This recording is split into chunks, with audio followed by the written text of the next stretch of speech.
Hello and welcome to Rapid Report, your go-to channel for deep, unfiltered analysis of the events shaping our world today. And in this episode, we're diving into the 10 unchecked PM, social media post by former U.S. President Donald Trump that has sent shockwaves across NATO, global finance, and the international legal system. According to multiple sources highlighted in our investigation, Trump's message demanding that NATO allies pay their debts or face consequences was more than a political outburst.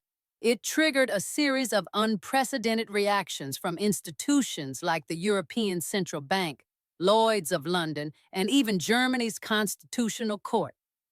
We'll explore how this post may impact ongoing U.S. federal investigations, challenge global legal cooperation, and even threaten the very principle of the rule of law.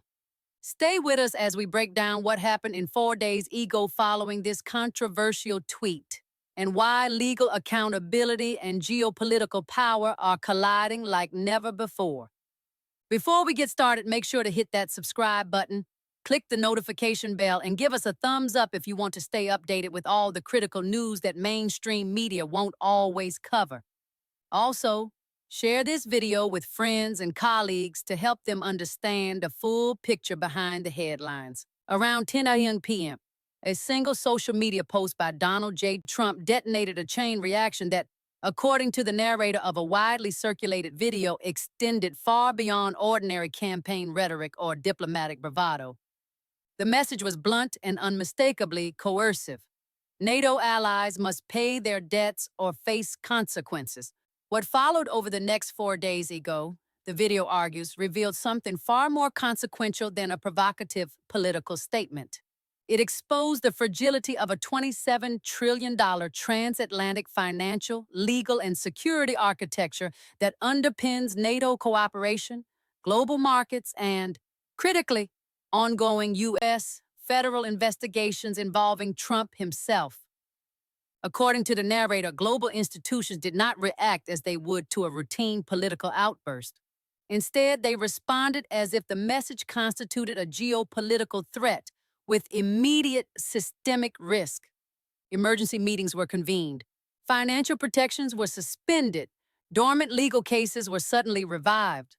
In this interpretation, Trump's post functioned less as rhetoric and more as leverage.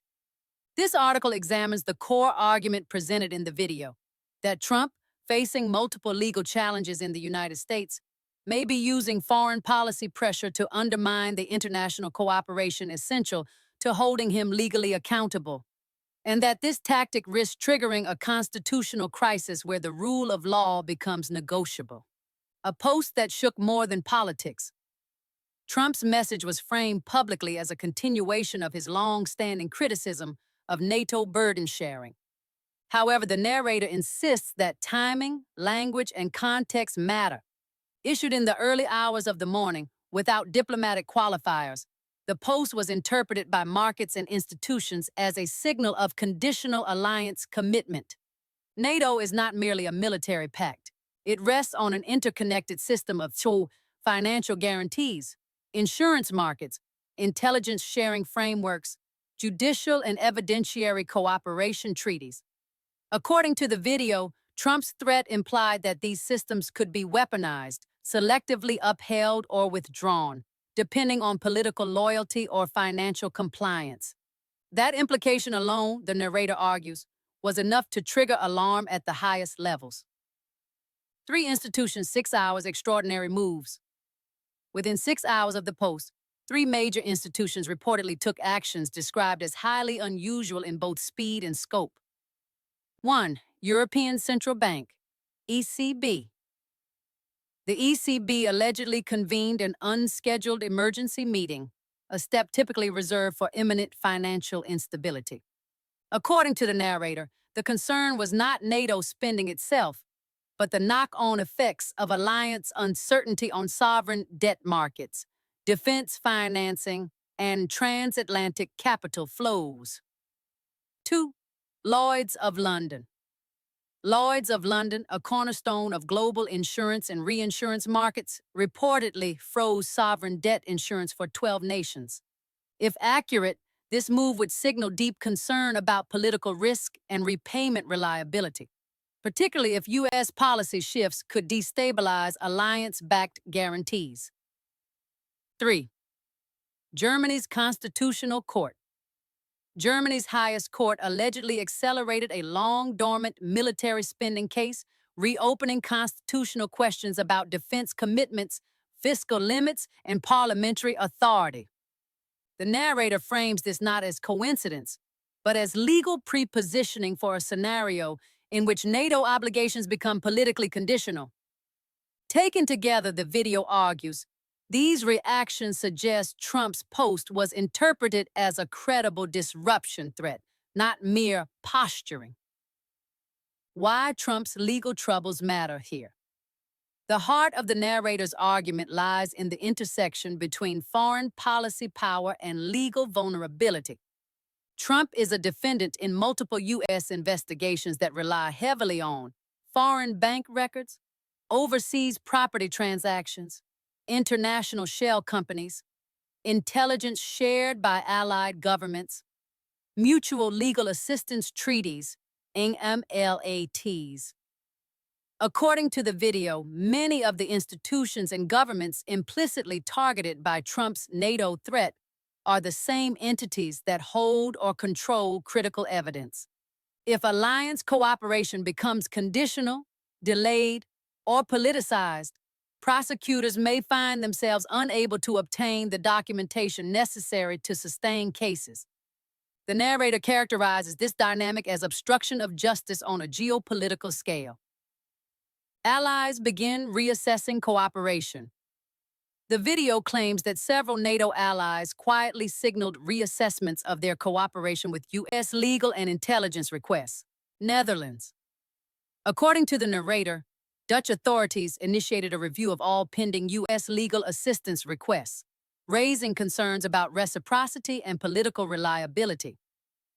French officials reportedly indicated that future cooperation would depend on confidence in U.S. institutional stability, not just treaty obligations. Germany leaks cited in the video suggest Germany may reconsider intelligence sharing protocols, particularly where sensitive financial or security data intersects with domestic political pressure in the U.S. None of these actions were framed as outright refusals, but even hesitation, the narrator warns, can be fatal to time-sensitive prosecutions. The prosecutorial trap. Modern prosecutions of powerful figures are rarely domestic affairs. They depend on international banking transparency, cross-border subpoenas, treaty-based evidence sharing, intelligence cooperation. Prosecutors cannot compel foreign governments to act. They must rely on trust, reciprocity, and diplomatic goodwill. According to the video, Trump's strategy, if intentional, exploits this vulnerability.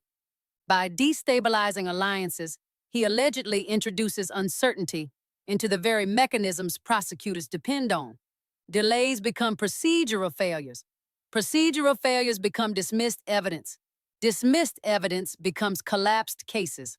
Toward a constitutional crisis, the narrator argues that this situation forces U.S. institutions into an impossible choice. Option 1, aggressively pursue accountability and risk destabilizing alliances, financial markets, and intelligence cooperation. Option 2, preserve geopolitical stability at the cost of legal accountability. Either choice, the video suggests, undermines the constitutional principle that no one is above the law. Judges cannot order foreign banks to comply. Courts cannot compel allied intelligence agencies. Treaties mean little if cooperation becomes conditional on political loyalty. If foreign policy can be used to obstruct justice, the narrator warns, a precedent is set, one that future elites could exploit with even greater sophistication. The larger stakes, beyond Trump, beyond NATO. The video concludes with a sobering claim. This crisis is not about Trump alone, nor even about NATO.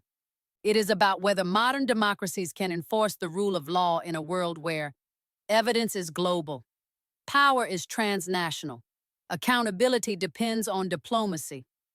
If justice requires international cooperation, and international cooperation can be threatened for personal survival, then the rule of law itself becomes negotiable.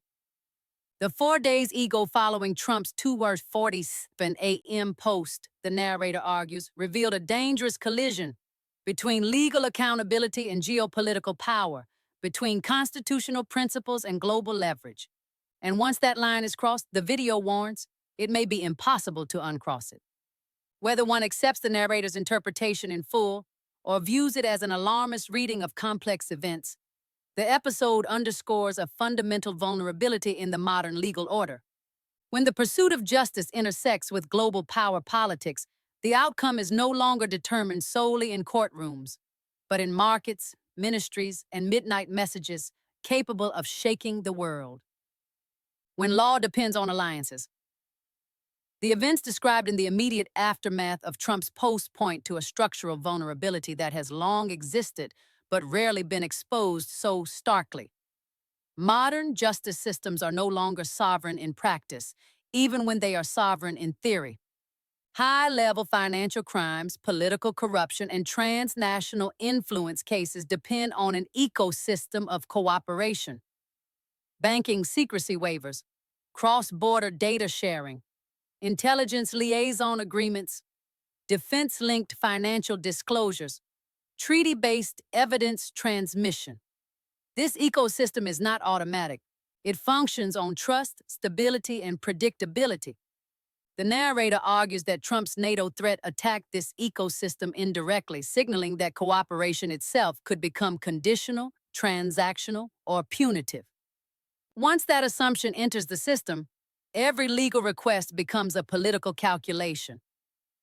The financial layer, why markets reacted faster than courts.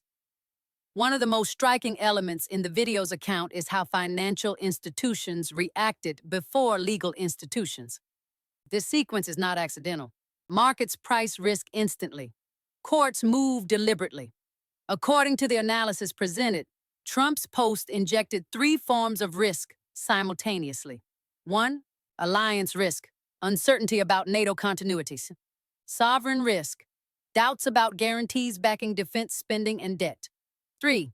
Legal risk, potential politicization of treaty obligations.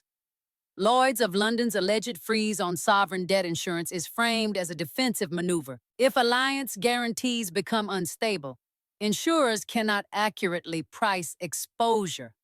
That instability ripples outward, raising borrowing costs, delaying military procurement, and pressuring national budgets.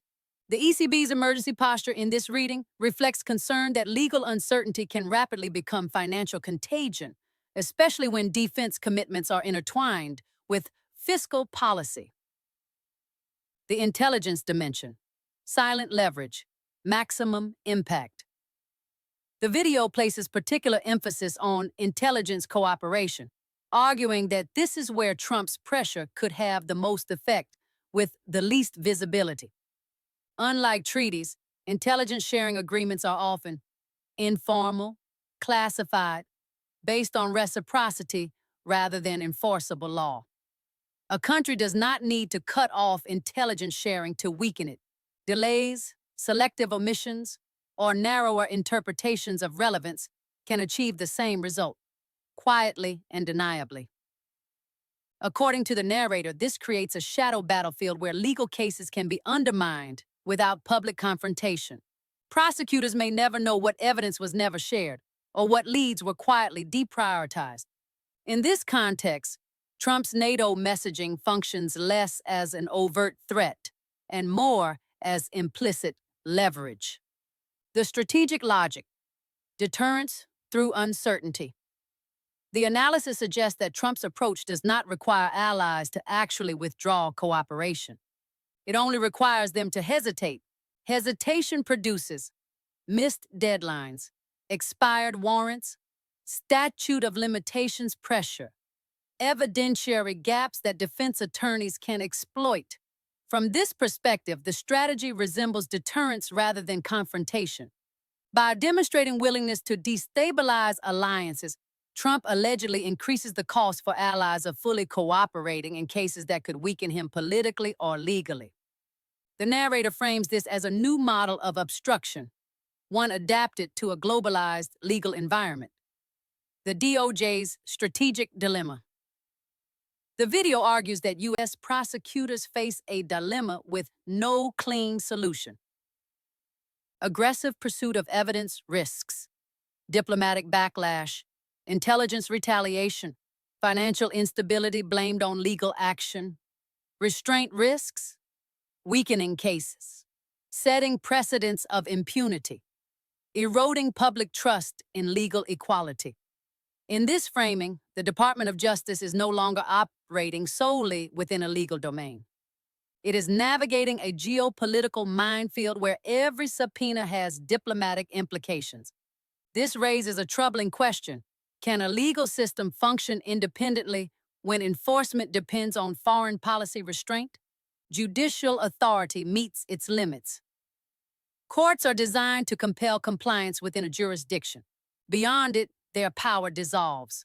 The narrator emphasizes that no judge, no matter how independent, can force a foreign bank to release records, a foreign intelligence service to cooperate, a sovereign government to prioritize legal assistance. If evidence flows are disrupted, courts are left ruling on incomplete facts.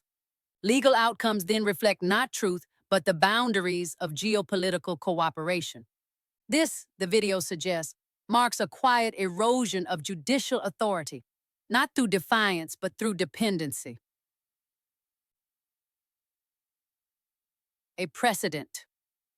With global implications, perhaps the most dangerous implication raised by the narrator is precedent. If a powerful defendant can threaten alliances, inject instability into markets, signal conditional cooperation, and thereby weaken legal accountability, then this tactic becomes replicable. Future political leaders, oligarchs, or corporate elites could adopt similar strategies, turning geopolitics into a defensive shield against prosecution. In that world, justice is no longer blind. It is contingent. Beyond Trump, a systemic stress test. The video ultimately frames the episode as a stress test for the post-Cold War order. NATO, international law, and global finance were designed to reinforce stability, not to be used as tools of personal legal defense. If those systems can be bent for individual survival, then their integrity is far weaker than assumed. The narrator warns that the collision witnessed in the days following Trump's post may not be an anomaly, but a preview. The unanswered question. The deeper issue left hanging is not whether Trump intended these consequences, but whether systems designed for cooperation can survive strategic bad faith. If legal accountability depends on diplomatic goodwill, and diplomatic goodwill can be threatened for personal advantage, then the rule of law becomes vulnerable to those most capable of exerting pressure. That is the unresolved tension at the heart of this analysis, and the reason, the narrator concludes, that the story does not end with a single post at 10 p.m., but with a fundamental question about the future of justice in an interconnected world. And that wraps up our in-depth analysis of the Trump-NATO post and its potential global consequences. From emergency financial moves to legal uncertainty across borders, these events highlight just how fragile the balance between power, justice, and international cooperation can be. What does this mean for U.S. investigations, NATO relations, and the rule of law? Only time will tell, but one thing is clear. When legal accountability meets geopolitical leverage, the world watches closely. If you found this video insightful, don't forget to like, share, and comment with your thoughts below. We want to hear your perspective. And if you haven't already, subscribe to Rapid Report and hit the notification bell so you never miss our exclusive reports and deep dive analyses. Remember, staying informed is the first step toward understanding the forces shaping our world. Thank you for watching, and we'll see you in the next episode.